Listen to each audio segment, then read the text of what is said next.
El siguiente segmento tiene contenido o opinión.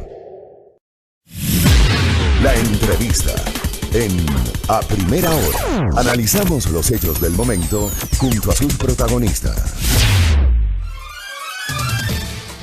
Muy bien, 7 de la mañana con 12 minutos. Gracias por la sintonía. Esto es A Primera Hora a través de la señal de Majestad FM. Quiero reiterar, a propósito de la entrevista anterior, la presidenta del Consejo Nacional Electoral, Diana Tamain, que estuvo aquí con nosotros conversando, ella asegura que la verdadera intención de llevarla a juicio político es censurarla, destituirla, para que una organización política, el movimiento Creo, asuma el control del Consejo Nacional Electoral. Es la posición de Diana Tamain expresada justamente con sus palabras en el curso de esta entrevista concedida pues a este medio de comunicación. Vamos a ver la evolución de ese proceso de juicio político, pero como digo, siempre llamará la atención el comportamiento de nuestra clase política, que para unos temas actúan con extrema celeridad y para otros pues se regresa a ver a otro lado. Y puse ejemplos antes del inicio de la entrevista con la presidenta del Consejo Nacional Electoral. Ya habrá tiempo para escuchar en cambio las pruebas de cargo por parte de los asambleístas Yanine Cruz y Fernando Flores, y por cierto, la visión del vicepresidente del Consejo Nacional Electoral, Enrique Pita, respecto de que a él le correspondería, ante una eventual censura y destitución de la presidenta, asumir la presidencia del Consejo Nacional Electoral. Queda ahí para el debate público. Retomemos los temas económicos. He planteado, amable audiencia, y les pido que lo hagan, les pido respetuosamente tomar en cuenta la sugerencia de este comunicador, hacer un ejercicio de memoria. Solamente haciendo ese ejercicio de memoria podemos tener un conocimiento cabal sobre lo que nos ha dejado la historia del país en estos últimos 20 años. Nos remontamos al 9 de enero del año 2000, cuando en una decisión totalmente desesperada, el gobierno del presidente Yamil Maguad adopta el proceso de dolarización de la economía. Hay que analizar, y convoco justamente aquello, analizar las causas que provocaron la adopción del esquema de dolarización de la economía. También vamos a analizar las consecuencias de haber adoptado la dolarización de la economía. Hagamos ese ejercicio en los siguientes minutos y cuento con la presencia en nuestra mesa de trabajo de dos distinguidos conocedores en materia económica, el señor ingeniero Osvaldo Landázuri y el señor economista Diego Borja, que nos acompaña acá en esta mañana. Caballeros, bienvenidos, buenos días, ¿cómo están? Buenos días. Osvaldo, Diego, ¿cómo están? Buenos días, Fabricio, muchas gracias por la invitación. Gracias por la compañía. Osvaldo Landázuri, ¿cómo asume usted 20 años después la decisión de haber adoptado la dolarización de la economía? Buenos días, Fabricio, muchas gracias por el espacio. Yo creo que su introducción previa a la entrevista resume bastante bien lo que pasó en el país. Lo que sucedió es que la decisión fue tomada por un presidente que estaba rehén, desde mi óptica, en el Palacio de Gobierno, fundamentalmente por presiones políticas sumamente fuertes y de banqueros que estaban decidiendo por él. Y en esa línea, la óptica y la lectura que yo tengo es que al final terminó siendo una decisión sin ningún análisis profundo, es decir, sin un estudio, sin ninguna socialización, cuando el país estaba empantanado en la peor crisis de la historia. En esa línea, yo creo que más allá de lo que pudiéramos decir respecto a la historia, es entender cómo esa lección aprendida nos sirve para que no vuelva a pasar en el futuro. Hace 20 años, ¿qué hacía usted? ¿Dónde estaba usted hace 20 años? Un 9 de enero del 2000. Conversaba con Diego, yo estaba saliendo del país a estudiar y en realidad yo le vivía la dolarización desde fuera del país, estudiando como un caso de estudio para ver qué es lo que pasaba con el Ecuador luego. Entonces no viví la transición exacta porque, como le digo, estaba saliendo del país, y lo cierto es que al final del día hoy tenemos que convivir con este esquema rígido, complejo, que presenta algunas ventajas y algunos desafíos. De eso ya vamos a hablar. ¿Dónde estaba hace 20 años Diego Borja, 9 de enero del 2000? Bueno, en primer lugar, Fabricio, gracias, un cordial saludo a mi contertulio Osvaldo. Un gusto, quiero, además de agradecerle por esta invitación a recordar semejante evento, también recordar un infausto evento que se cumplió ayer, 32 años de la desaparición de los hermanos Restrepo. ¿Cómo no? Lo hicimos parte aquí. de ese esquema de regímenes autoritarios que tuvimos en los 80 y los 90, ¿no? Y la dolarización no estuvo exenta de eso. Entonces, hay que recordar que cuando se dolarizó la economía, yo creo que quien presionó para que se lo haga fue precisamente los tenedores de dólares, que eran los banqueros en su momento y los exportadores. Yo estaba aquí en el Ecuador, la sufrí, la viví. Fui muy crítico al proceso, cómo se hizo la dolarización en esos años. Yo recuerdo que tuve bastante presencia pública señalando todas las faltas de fundamento y de basamento para lo que se decía y lo que se hacía. Lo digo nuevamente, no era necesaria la dolarización y menos como se la hizo. Pero la dolarización no fue un hecho que se discutió a último momento. Recordemos que ya desde el gobierno de Bucaram, con la asesoría de Domingo Cavallo, ¿no? El infausto ministro de Economía de Menem en la Argentina, que fue uno de los contribuyentes mayores al desastre económico de ese país, vino acá a proponer la convertibilidad, que era un régimen de tipo de cambio rígido, pero no tan rígido como la dolarización. Y eso fue en el año 96. Entonces ya venía este proceso, pero yo creo que hay que señalar una cosa en este ejercicio de memoria histórica que usted nos propone, Fabricio, que es el hecho de que la depredación de la moneda nacional fue un proceso continuado que lo inició Osvaldo Hurtado. En 1982, un poco antes de la firma de la Carta de Intención con el Fondo Monetario Internacional en 1983. Con la sucretización. Ya tuvimos, antes de la sucretización, ya tuvimos un periodo de utilizar el mecanismo de la devaluación monetaria del sucre y del cambio en ese momento de las listas de importación de la lista 1 a la lista 2 con tipos de cambio diferenciados, que lo que hacían es devaluar de manera velada primero y luego desembosada segundo.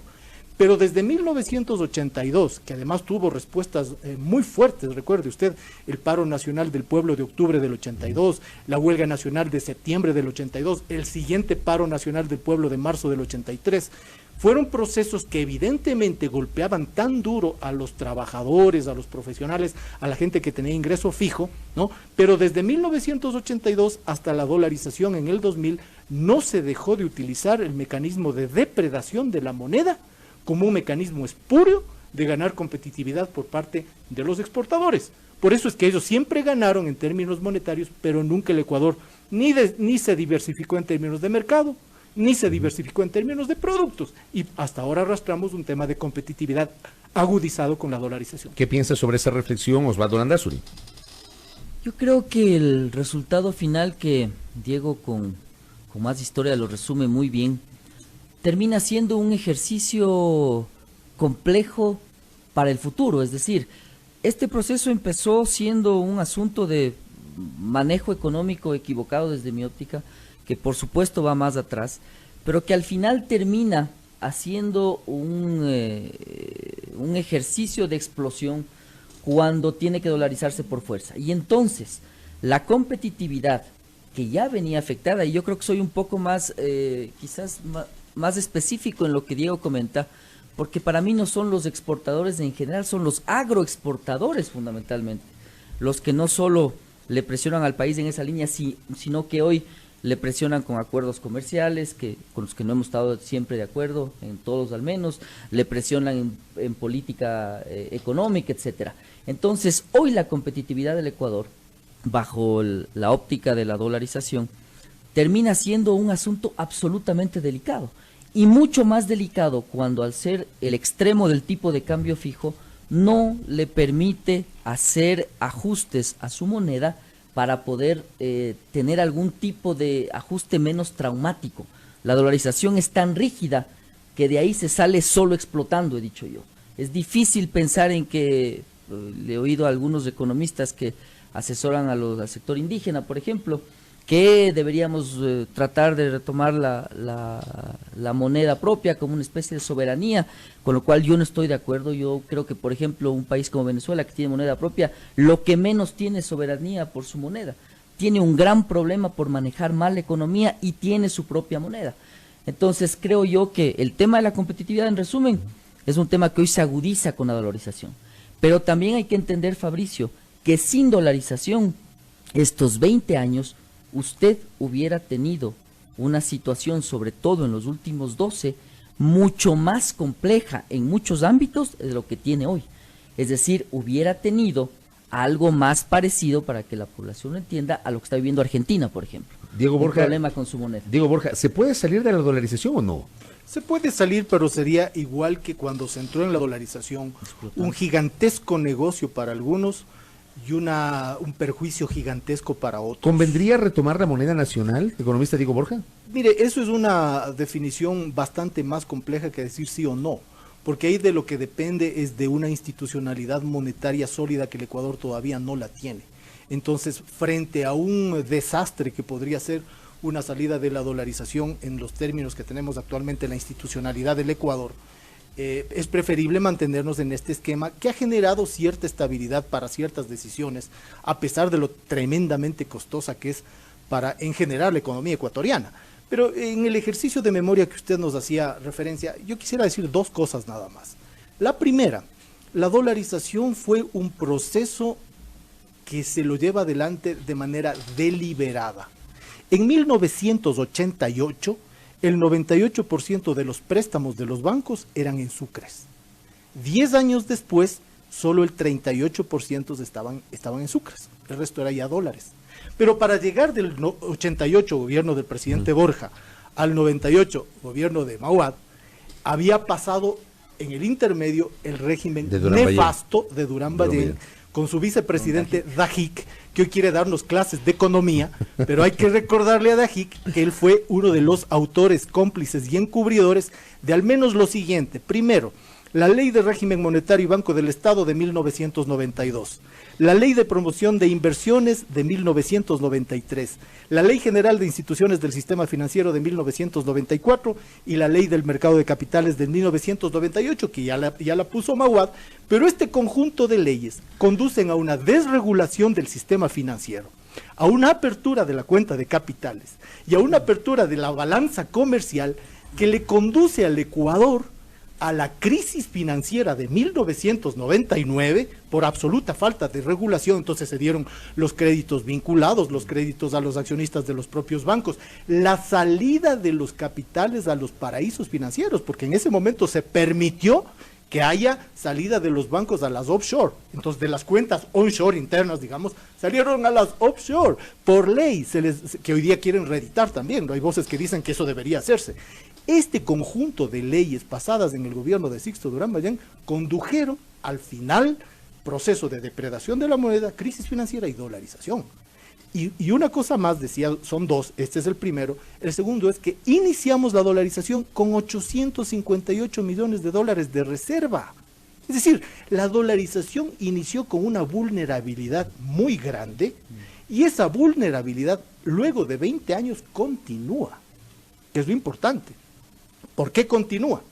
Porque al mismo tiempo que nos dolarizamos extrañamente con este conjunto de leyes aperturistas, ¿qué se produjo? Un incremento brutal de las importaciones privadas, no petroleras, frente a un crecimiento más bien moderado de las exportaciones. Por eso yo he dicho, si bien es cierto, Mauad es el responsable de ese gobierno que toma la decisión, que además no supo capear la crisis del año 99, hay una serie de antecedentes previos que bien lo anotan nuestros invitados. A partir del año 82-83 en el gobierno de Osvaldo Hurtado, tenemos estos casos emblemáticos del gobierno de Durán Ballén hasta que llegamos al gobierno de Mauad. Osvaldo Landázuri, había que dolarizar a 25,000 sucres porque, a ver, recurrentemente quienes defienden la decisión de Mauad dicen que no había otra manera, que tenía que ser a 25,000 sucres. Resulta que 1 millón de sucres se terminaron convirtiendo en $40, o sea, se pulverizó la moneda nacional. ¿Había que dolarizar a 25,000 sucres o no? Creo que hubiera sido peor. En realidad, como bien comenta Diego, hay un desfase el momento en que dolariza el país, en el que usted no tenía los dólares suficientes como para afrontar ese esquema monetario. Y entonces lo que hubiera pasado es que tenía un tipo de cambio todavía más alto, si cabe el término, o más sucres por dólar, o menos valor de la moneda ecuatoriana. Y hubiera sido más traumático, pero es claro que el asunto empezó mal y por eso los errores se arrastran hasta ahora. El tema es que yo sí veo que la dolarización no es compatible, Fabricio, con populismo y con decisiones que pudieran ser socialmente bien vistas o bien recibidas, porque al mismo tiempo, si empezó mal la dolarización y si usted no tiene las cuentas claras y los conceptos de equilibrios de manera racional, el dólar es una camisa de fuerza tan compleja que cuando llega a enfrentar problemas como los de hoy, no le deja reaccionar. Entonces, Lo que sucede al final del día es que el Ecuador hoy está viviendo el problema desde mi óptica, no por la dolarización, hacia allá va mi comentario. Empezó mal, pero no hicimos, o lo hicimos por muy poco tiempo, la corrección que debíamos haber hecho. Es decir, tener reservas, a muchos no les va a gustar esta expresión, pero si es que estábamos dolarizados era imprescindible tener reservas para poder reaccionar a los shocks externos. Porque como usted tiene tipo de cambio fijo... ¿Habla usted de los fondos?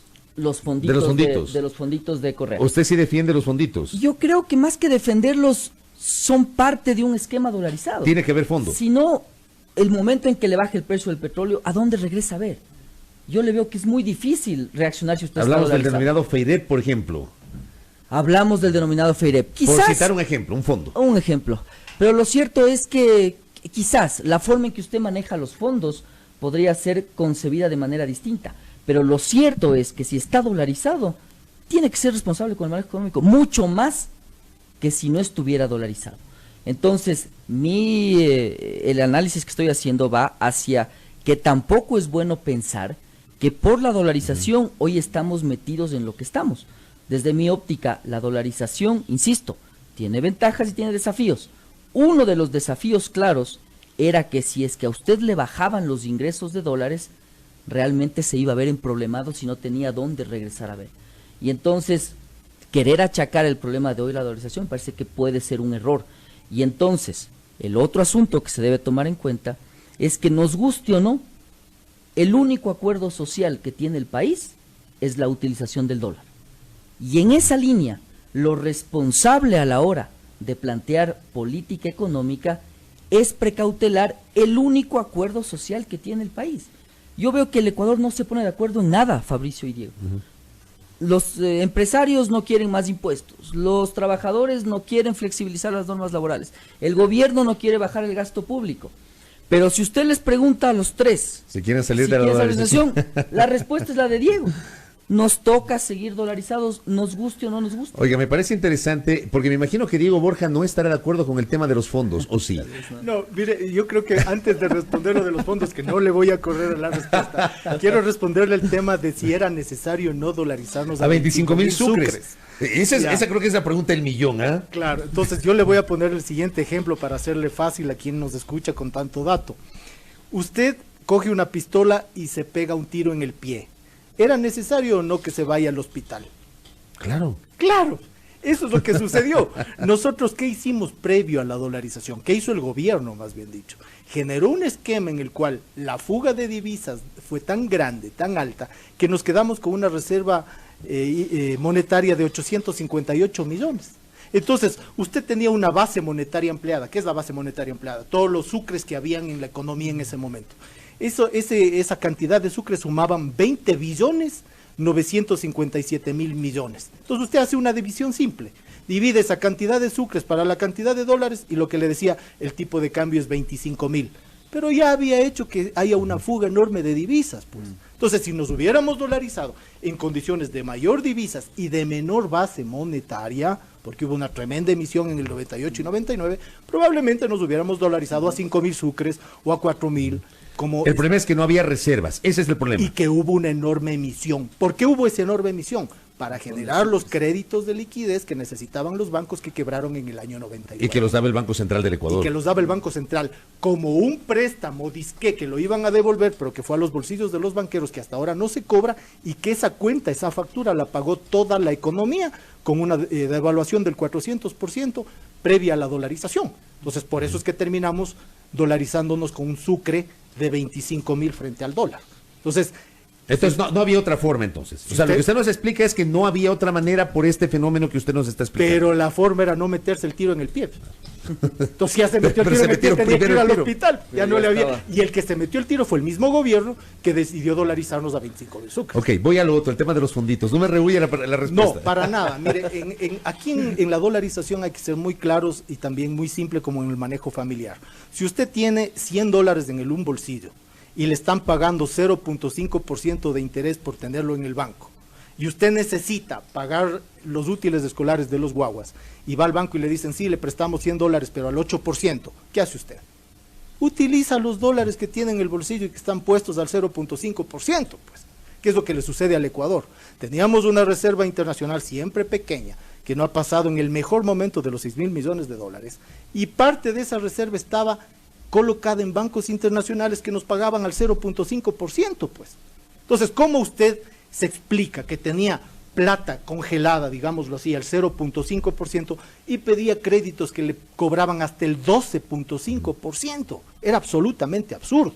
Entonces, si es que vamos a utilizar un sistema de fondos de estabilización, por ejemplo, para inversión, para innovación, para productividad, para ampliar mercados, para generar nuevos productos, fantástico. Pero no para pagar la deuda. Pero si usted tiene un fondo predestinado para pagar la deuda, entonces, ¿de qué estamos hablando? Y eso era lo que pasaba con los fondos que teníamos, el FIDE, el FICE y todos esos. Exactamente. Correcto. Estamos dialogando con Diego Borge y con Osvaldo Landázuri haciendo un análisis sobre estos 20 años de la dolarización de la economía. Voy a hacer una breve pausa. Tomó ya café buen día, tómese una tacita de café buen día, delicioso café buen día con nuestros invitados, escuchando esta tertulia, hablando sobre estas 2 décadas de la dolarización de la economía. Pausa y vuelvo enseguida para seguir charlando con nuestros invitados aquí en A Primera Hora.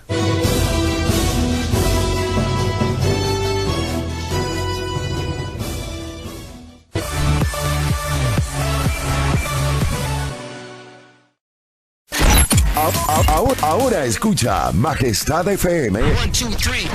Ahora escucha Majestad FM en el canal 3 de TVNet. Majestad FM. Majestad FM. Con todos sus programas, locutores y DJs, están las 24 horas contigo en el canal 3 de TVNet. Majestad FM. La soberana del aire. Ahora en el canal 3 de TVNet.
Seguimos, gracias. Estamos hablando sobre los 20 años de la dolarización de la economía. Nuestros invitados, tanto Diego Borja cuanto Osvaldo Landázuri, han comentado algunos antecedentes. Como lo mencioné en el comentario precedente, hay que hacer un ejercicio de memoria previo para conocer los antecedentes y no solamente quedarnos con la decisión que se adoptó un 9 de enero del año 2000. Luego de ese 9 de enero del año 2000, Diego Borja, ¿qué pasó? ¿Las decisiones económicas fueron adecuadas? Las adoptadas primero por el gobierno de Gustavo Noboa, que fue el que finalmente instrumentó la dolarización. Luego tuvimos el gobierno de Lucio Gutiérrez, el de Alfredo Palacio, el de Rafael Correa, el de Lenín Moreno. Pero empiezo con el de Gustavo Noboa y luego con el de Lucio Gutiérrez. ¿Esas decisiones posteriores blindaron la dolarización como se debía hacer? Lo que nos demuestran los hechos es que no en la medida suficiente. Porque si usted analiza varios indicadores, por ejemplo, analice usted cómo se ha comportado la cuenta corriente, que es la diferencia entre lo que entra y lo que sale de la economía en términos de divisas. Una economía dolarizada necesita dólares. Si usted no tiene dólares que entran y tiene más dólares que salen, la vuelve vulnerable. Y si usted mira la cuenta corriente, o incluso más, si usted mira solamente la balanza comercial, que es la diferencia entre las exportaciones y las importaciones, usted tiene una balanza comercial bastante errática. Es como un pequeño electrocardiograma. Unos años tiene un poquito de superávit, otros años tiene un déficit. Los déficits han sido más altos que los superávits normalmente. O sea, ¿qué quiere decir Cuando eso? Las importaciones son más altas que las exportaciones. Estamos importando más de lo que exportamos. Entonces, las medidas que se tomaron no han permitido fortalecer la base productiva nacional. Como bien aclaraba hace un momento Osvaldo, nos hemos continuado comportando como un país primario exportador. No hemos llegado a ser un país que exporte productos con mayor valor agregado y menos servicios, ¿no? Es decir, entonces ahí tenemos una vulnerabilidad estructural permanente y eso se configura en el gobierno de Noboa y en el gobierno de Lucio Gutiérrez. Rafael Correa quiso hacer algo al respecto con el famoso tema del cambio de la matriz productiva, pero no se logró. No se logró porque al final del día usted tiene que esa vulnerabilidad con la que iniciamos la dolarización, la continuamos hoy día. Pero si ve otros indicadores, podemos decir que cierta tarea sí estuvo bien hecha. Por ejemplo, la caída de la pobreza en el gobierno del presidente Correa es del 37% al 22%. El empleo adecuado en el gobierno del presidente Correa está alrededor del 50%. Hoy estamos en el 37%, o sea, 13 puntos menos. 13 puntos menos. Muchos ecuatorianos que no encuentran un empleo adecuado, además con unas encuestas que son bien mañosas. Si usted ha trabajado 1 hora en la semana previa a la encuesta, ya le dicen que tiene empleo inadecuado por 1 hora de trabajo. ¿Qué otro indicador vemos que se mejoró en ese momento? Los indicadores de equidad, que siguen siendo importantes y que nuevamente se han vuelto a aumentar en el gobierno de Moreno. Pobreza se ha aumentado en el gobierno de Moreno. Empleo inadecuado ha aumentado en el gobierno de Moreno. Inequidad ha aumentado en el gobierno de Moreno. Y el otro tema que también se manifestó erráticamente a lo largo de estos 20 años es el crecimiento de la economía. Si usted se fija cómo ha estado la variación de la tasa de crecimiento, es igualmente un electrocardiograma. En algunos casos hemos llegado al 8% de tasa de crecimiento y en otros hemos bajado al 3%. ¿No? Y en el gobierno de Lenín Moreno ha sido una continua baja.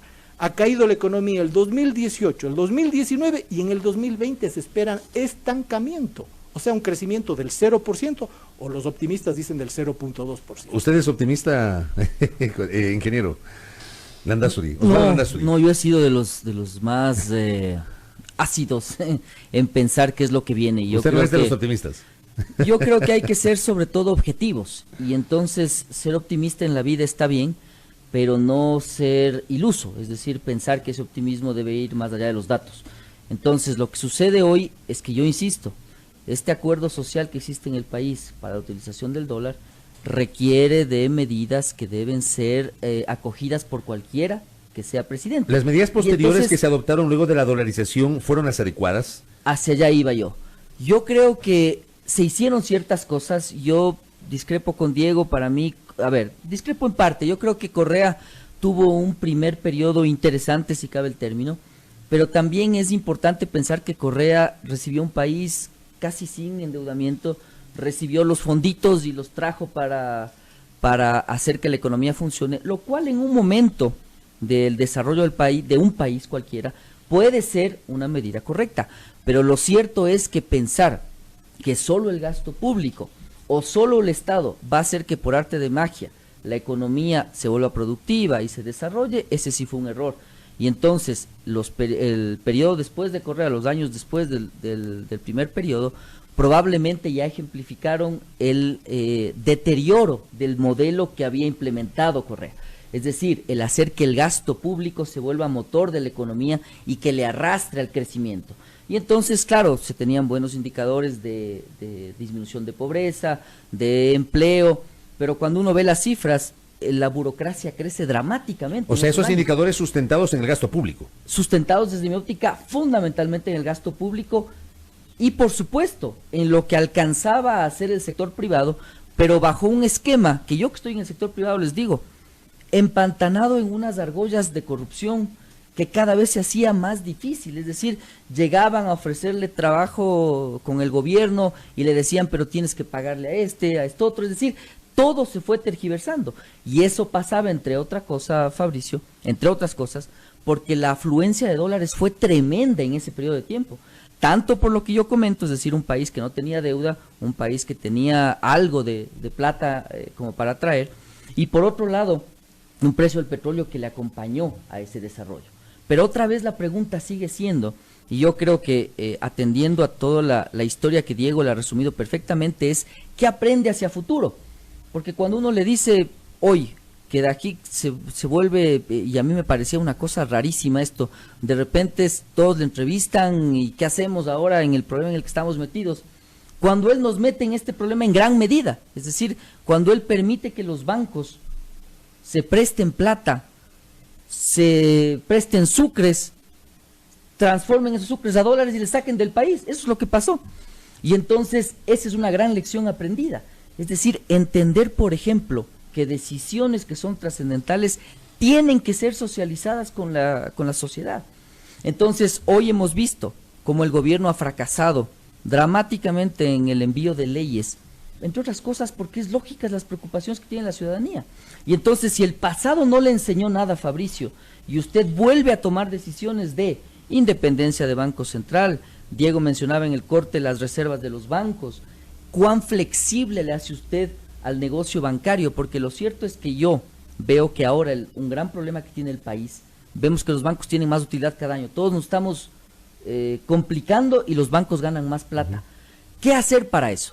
Yo no estoy de acuerdo en decir que la utilidad per se es mala, ni que también vamos a quitar la utilidad, no le va a venir ni un banco de afuera. Yo lo que haría es atraer la inversión para que tengan más competencia. Esto es un oligopolio. Para mí es un oligopolio de unos 3 bancos grandes. Entonces las tasas de interés, además que yo no entiendo por qué han estado tan alejadas de la política monetaria. Es decir, si yo tengo una política monetaria que está realmente afectada por el dólar, al menos tengo las tasas de interés para hacer algo. Pero aquí cuando uno ve las tasas de interés, es impresionante cómo se han mantenido como una línea recta desde hace décadas. Es decir, estamos viendo una línea que está en el 8 o 9% y no ha bajado. Entonces, todo eso, Fabricio, en resumen, de la historia le debe enseñar lo que viene hacia adelante. Es decir, qué hacer como sociedad para que esto no le pase. Y entonces, otra vez, si es que como sociedad no entiende que para estar dolarizado, insisto yo, tiene que tener ciertas normas, ciertas reglas, probablemente va a repetir la historia y le va a tocar enfrentar una situación en la que el Estado, por ejemplo, se queda sin plata y tiene que acudir ya de una manera bien diferente a endeudarse en otro lado, y por eso es que el país tiene unas percepciones de incertidumbre tan grandes del sector privado. Antes de preguntar el tema del endeudamiento, le quiero pedir una reflexión a Diego Borja sobre esta afirmación de Osvaldo Andazo respecto del sustento de la economía en los últimos tiempos con base en el gasto público. ¿Fue correcto eso, el haber destinado ingentes recursos para inversión pública, Diego Borja? Absolutamente sí. Y le voy a decir por qué. Porque el Ecuador del año 2006, que es el momento en el cual, previo a la asunción del presidente Rafael Correa, tenía una brecha de retraso con el resto de los países de América Latina muy grande. Es decir, nuestros niveles de inversión en educación, en salud, en infraestructura, eran muy por debajo a los que debían haber tenido una economía como la ecuatoriana, más todavía cuando se dolarizó. Es decir, lo que se hizo es, en primer lugar, lograr poner más o menos en esos 4 primeros años a los cuales se refería Osvaldo, más o menos la casa en orden, en el sentido de decir, hay que aumentar el gasto en educación o la inversión en salud, en seguridad, en infraestructura, etcétera. Acuérdese usted que incluso la Constitución de Montecristi obligatoriamente mandaba un incremento del 0.5% de las inversiones en salud y en educación por año, hasta llegar al 6 y al 4%, ¿no? Que todavía no se lo llega. Entonces, hubo durante el periodo muy largo previo al año 2006 una priorización de los pagos de deuda externa, ¿no?, frente a la deuda social. Entonces ahí lo que se hace primero es ponernos más o menos al día. Y creo que el error consistió en pensar que únicamente la inversión pública era suficiente para mantener un crecimiento estable de la economía. Se requería también inversión privada. Definitivamente. No quiere decir esto. ¿No se impidió la inversión privada o no se le puso trabas a esa inversión privada? No es que se impidió, pero no se generaron las condiciones para que afluya. Usted se admite eso, no se generaron las condiciones. No se generaron las condiciones para que fluya no solo la inversión extranjera, no, la inversión nacional, que es lo más importante. Que es la que se queda aquí, pues. Pero no nos olvidemos tampoco que quienes eran los subcontratistas del enorme aumento de inversión pública que se hizo, era el sector privado, pues. Eran los proveedores para una serie de inversiones que hace el Estado. Entonces, no es que eso lo hacía el Estado y se quedaba en el Estado, no, pues eso fluía a la sociedad y por eso tenemos un incremento de la clase media, un aumento enorme de la capacidad de consumo, un igualamiento, digamos, por ejemplo, en la capacidad de compra de los trabajadores cercano a la canasta básica, ¿no? No se llegó hasta el nivel de cubrir completamente la canasta básica, pero se logró una mejora enorme, por eso bajó también la pobreza y bajó la inequidad. Entonces, esa inversión pública era necesaria. ¿Dónde habría que haber corregido? En el segundo momento, en el periodo del gobierno del 2013 al 2017, un campo, un espacio de oportunidades mayores a la inversión privada para los sectores que le corresponden a la inversión privada. Ahí, por ejemplo, hubiese sido interesantísimo el cambio de la matriz productiva. Exactamente. Diversificar productos para el consumo doméstico y para la exportación. Diversificar mercados. No solo depender de ciertos mercados, que cuando hay un shock internacional en los Estados Unidos o en Europa, el Ecuador se queda yuchitico. No. Era necesario diversificar productos, mercados, servicios, incluir valor agregado a la producción empresarial, etcétera, etcétera, y eso no se lo logró. Entonces ahí creo que hay una agenda o hubo una asignatura pendiente y sobre todo, si le ponemos el énfasis, Fabricio y Osvaldo, en el agro. En el agro nos quedamos básicamente como productores primarios. No dimos el paso a la industrialización del agro, pues, y por eso es que... Eso siempre se ha hecho que es asignatura pendiente. Es una asignatura pendiente y por eso es que los indicadores sociales más vulnerables todavía los tienen los campesinos. Oiga, me envían un mensaje, les pido a los dos una reflexión. Me dicen, el Producto Interno Bruto creció entre 2007 y 2017 más de 2 veces. ¿Es así? Sí. ¿El PIB? ¿Sí? Claro. Pero sustentado en lo que están diciendo. Se duplica el PIB. Se duplica el PIB. Ya, correcto. Y el tema del endeudamiento, Osvaldo Landazuri. Ha crecido tanto como se dice el endeudamiento y es un endeudamiento manejable en dolarización. Yo creo, Fabricio, que el endeudamiento debe ser analizado a la luz de la capacidad de pago por un lado y la otra el destino de ese endeudamiento. Yo he sido sumamente crítico con el gobierno en pensar y ver que el endeudamiento que sirve para gasto corriente, yo creo que no es adecuado. Pero si usted se endeuda para una inversión que es productiva, tal como sucede con el sector privado, yo creo que no es tan diferente. En el caso del gobierno, además, en temas sociales, el endeudamiento per se no es malo. El asunto es entender si puede pagar esa deuda, es decir, la carga que tiene usted en el servicio de la deuda frente al Producto Interno Bruto, y por otro lado, a dónde está destinando ese financiamiento.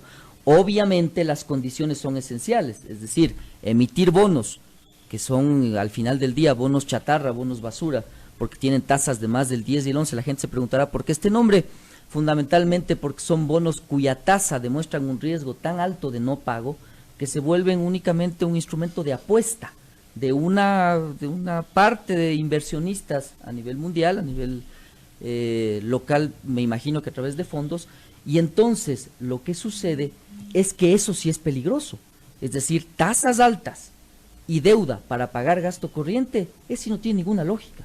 Yo he mencionado ejemplos como que si usted se queda sin plata, porque lo más claro para las personas es entender lo que pasa en una familia, en la microeconomía.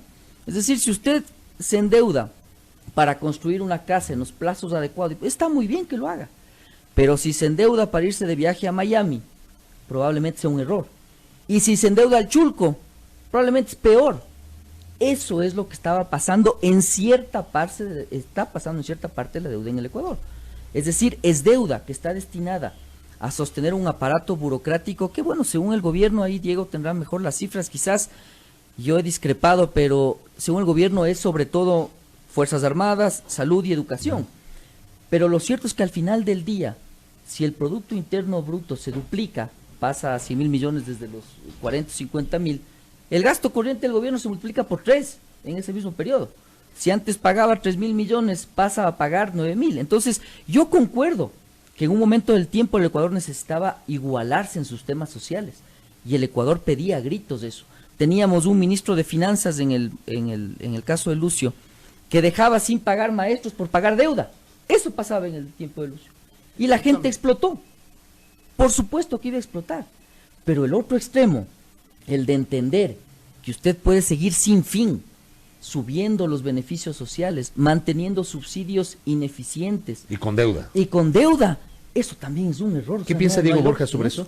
Mire, ha habido una doble moral en el manejo de las cifras de la deuda que es impresionante, ¿no? O sea, yo recuerdo cuando el actual ministro de Economía era presidente del Comité Empresarial, que era un crítico acérrimo del endeudamiento. Llega al ministerio y es uno de los que más ha endeudado el país contra reloj, ¿no? O sea, el gobierno de Moreno emite 11.600, un poco más, millones de dólares en menos de 3 años, y el gobierno de Correa emitió 7.500 millones en los 10 años. 10 años. Entonces, mire, y otra cosa, se hablaba de una deuda externa de 70.000 millones en los discursos, incluso del presidente Moreno, y las cifras que le presentan al Fondo Monetario Internacional, la deuda es de 38.000 millones. Entonces, ahí ha habido un doble discurso enorme, en primer lugar. En segundo lugar, creo que ha habido un manejo absolutamente inadecuado del endeudamiento en el gobierno de Moreno. Pero tenemos en condiciones que el riesgo país estaba en el orden de los 700 puntos, tasas de interés del 10.75. No hay relación ahí. O sea, ¿qué relación hay? Y se decía que cuando pongan a un ministro de Economía que esté ligado al sector empresarial, iba a bajar el riesgo del país. Resulta que el riesgo del país ha subido. Entonces, ahí ha habido un doble discurso y un mal manejo en el esquema del endeudamiento. Pero creo que hay que ir al fondo. Muchos economistas más bien neoliberales, y no hay otro nombre para ponerles, puede resultar como un cliché, pero son neoliberales. ¿Qué más vamos a decir? Ortodoxos se puede decir también. Ortodoxos neoliberales. Dicen que el problema es el déficit, dicen que el problema es la cuenta corriente, que son los agregados monetarios, etcétera. Cierto, es verdad, pero el problema fundamental está en la economía real. Si una economía dolarizada como el Ecuador no produce, y Osvaldo, que es empresario, no me va a dejar mentir, ¿qué tienen que hacer los empresarios? Dejar de invertir y dejar de emplear. Y cuando usted deja de invertir y deja de emplear, el círculo vicioso de la caída de la producción continúa. ¿Dónde deberíamos poner el énfasis? Ahí, en la economía real que llamamos los economistas. La producción, la inversión, el empleo, ahí. Eso a su vez permitiría sostener los indicadores fiscales y los indicadores comerciales. Si usted tiene más personas que trabajan y más personas que compran, hay más personas que tributan. Si hay más personas que tributan, el ingreso del Estado es mayor. Y si usted tiene un adecuado gasto, evidentemente evitando corrupción, evitando sobrepagos, evitando dispendio, etcétera, etcétera, usted tiene la posibilidad de cubrir gasto público e inversión pública. Eso no es lo que ha sucedido. Solo una cosita más. Por favor. Las tasas de interés, decía Osvaldo, están en el orden del 8%, con una inflación que se acerca al cero. Con una inflación que se acerca al cero ya por varios trimestres consecutivos. Y eso es bueno, les pregunto a los dos. En dolarización, esta inflación con la cual cerró 2019, ¿es bueno eso, Osvaldo Landazuri? A ver, uno de los beneficios... Porque digo, perdón el interrumpa, uno piensa, la inflación más baja es lo mejor para la economía. Digo, quienes no conocen economía y ven las cifras dicen, bajó la inflación, qué bueno. ¿Es bueno o no, Osvaldo Landazuri? Fabricio, le decía que uno de los beneficios de la dolarización, y que lo vivió el Ecuador claramente, insisto, yo no viví la transición, pero las cifras lo indican, es la estabilidad de precios. Es decir, también es cierto mencionar, o es necesario mencionar, y también es cierto que antes de que se dolarice ya todas las transacciones eran en dólares. Es decir, yo me acuerdo claramente que yo empezaba a practicar recién en ciertas empresas privadas, y lo que tocaba es cotizar ya en dólares los productos. Es decir, era tal la pérdida de valor que tenía la moneda nacional, que en resumen usted de un día para otro ya tenía un valor distinto. Entonces, un primer tema. Y un segundo, Fabricio, la inflación es un concepto que debe estar controlado. Es decir, una inflación de cero le demuestra una economía que esté estancada o es parte de los indicadores que le dicen la economía no está bien. Una inflación del 1000%, del 500% en Venezuela, le dice que la economía está desbocada también. Entonces, ¿qué es lo que sucede? Bueno, quizás ahí Diego no esté tan de acuerdo con esta visión un poco más monetarista y más neoliberal que pudiera tener yo en ciertos conceptos, aunque yo soy más del centro. La idea es tener metas de inflación que vayan acompañando el crecimiento de la economía. Pero tener cero de inflación no necesariamente es bueno, es decir, le está demostrando que la gente no está consumiendo. Y yo le digo, Fabricio, en el sector privado lo que estamos viendo es que no se vende, no hay dólares, ya se empieza a sentir la escasez de dólares. ¿Y eso podría afectar la dolarización, la estabilidad de la dolarización? Por supuesto. La dolarización, para mí, que soy un administrador, es un flujo de caja. los dólares que entran y los dólares que salen. Si a usted no le entran más dólares de los que salen, está en riesgo la dolarización. Y entonces, en esa línea, cuando usted siente una liquidez que se contrae, indudablemente es un indicador que le demuestra los problemas que está viviendo el esquema monetario. No es un sistema, es un esquema monetario de tipo de cambio fijo, el extremo de tipo de cambio fijo. Entonces, lo que sucede, Fabricio, es, insisto yo, que el análisis debe ser amplio. Y hoy lo que está viviendo el país es que el consumo está caído, es que no hay dólares, y empezamos a ver cómo la cadena de pago se va rompiendo. Que el uno le regresa a ver al otro y le dice, sabes que no me pagan. Y el otro le dice, no me pagan. Y entonces ahí usted está viendo por qué adelante los precios tampoco crecen, tampoco tiene actividad económica que es saludable en cualquier economía. Correcto. Y cierro con Diego Borja en honor al tiempo. ¿Es deflación esto?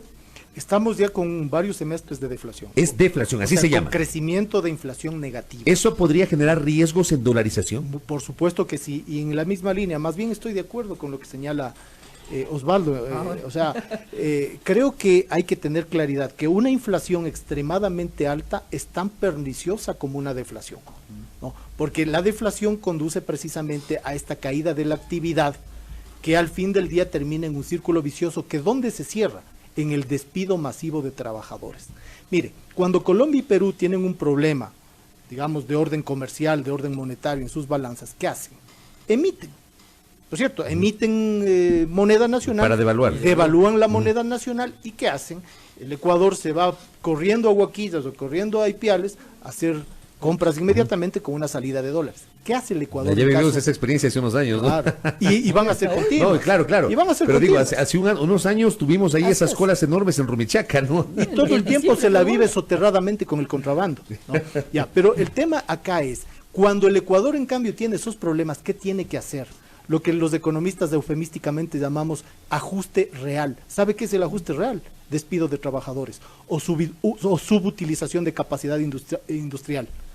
Entonces, el Ecuador tiene en este momento una subutilización de su fuerza laboral del orden del 63% y una subutilización de la capacidad industrial que es variada, que puede ir hasta el 50%, y en el sector agrícola ni siquiera hay indicador para medirla. Entonces, es un país que vive bajo la lógica de excluir a la gente y de excluir al capital productivo. ¿Quién gana en este cuento? El sector financiero, el sector bancario. Por eso es que mientras todos caemos, las ganancias de los bancos aumentan. Y esa lógica perniciosa es la que debilita estructuralmente la dolarización. La calentura no está en las sábanas, no está en el problema fiscal o no está en el problema monetario. Esas son expresiones de una debilidad que tenemos en la economía real, que es la economía del empleo, la economía de la inversión, la economía de la producción. En una frase cortita, ¿la dolarización hoy está sólida o no, Diego Borja? Mire, la dolarización empezó vulnerable y siempre sigue vulnerable en un país que saca más divisas de las que entra. ¿Cuál es el objetivo? Sostener la economía real para que se sostenga la dolarización. No olvidemos una cosa, la dolarización es un instrumento, es una herramienta. El objetivo es otro, el objetivo es el bienestar de la población. No hay que olvidarse de eso. Correcto. Osvaldo Nadazuri, cortito, la misma pregunta. ¿La dolarización hoy está, digamos, fuerte o no? No está fuerte, y es el deber de los ecuatorianos de estar fuertes. Y en resumen, yo cierro diciendo que parte de los acuerdos que el país debe tener es fortalecer esa dolarización, que hoy, indudablemente, como bien comenta Diego, empezó mal y sigue mal, es decir, sigue debilitada. Correcto. Gracias, ingeniero Osvaldo Nadazuri, gracias, economista Diego Usted, Borja. Fabricio, qué gusto. Estamos cerrando este panel muy interesante con Diego Borja y con Osvaldo Landazuri, aquí en la primera hora, haciendo este balance de estos 20 años de la dolarización de la economía. Otra vez, ejercicio de memoria, análisis mucho más centrado, procurando hacer un análisis equilibrado sobre los pro y los contra de esta que es la medida económica más emblemática en la historia de la República. 20 años de la dolarización. Gracias al ingeniero Osvaldo Landazuri y gracias al economista Diego Borja aquí en la primera hora. 8 de la mañana con 1 minuto.